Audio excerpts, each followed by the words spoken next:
Should a resume be limited to one page, or can it be longer? When coaching people on resumes, this is one of the most common questions I get asked. My opinion, as a talent professional that has read thousands of resumes, is this. No, resumes do not have to be limited to one page. But do you really need more?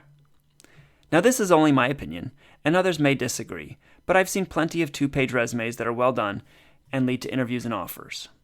That being said, a one-page resume should be your goal, especially if you're an early or mid-career professional. So if your resume is longer than one page, you should be asking yourself why that is. Here are the top 3 reasons I see that resumes run long. Number 1, too many bullet points under work experience.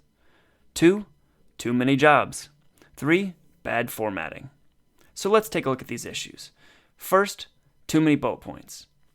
Each role you list under work experience should have 3 to 5 bullet points. Instead of listing your duties, since we can probably guess those from your job title, focus on top accomplishments, accolades, and statistics to give your role scope. Check out my video on how to write a resume for more info on this. I'll put the link in the description. Second, too many jobs. Quantity does not equal quality when it comes to work experience on a resume. How do you fix this? Well, you can make your future resume better by staying in jobs longer. Avoid job hopping or doing something to get terminated. I know this doesn't help you now, and losing a job isn't always under your control, but when it is, you should shoot for at least 2 to 3 years with a company to show a future employer you're someone that can stick around and that people want to work with.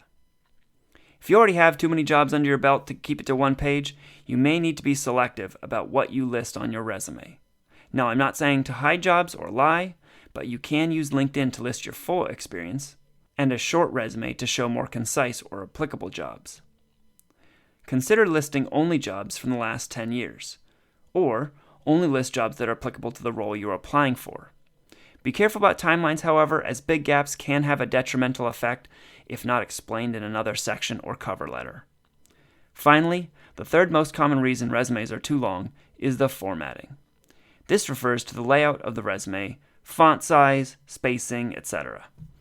There are lots of ways to tighten up a 1.5 page document into one page.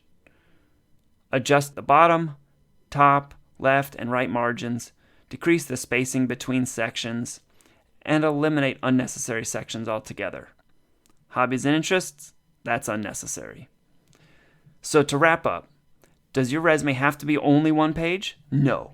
A good 2-page resume will serve you just fine, but a bad 2-page or longer resume will not. Thanks for watching. I hope this helped you. Leave a comment with your opinion on how long a resume should be. Give this video a like to help others find it, and make sure you subscribe for more resume reviews and tips.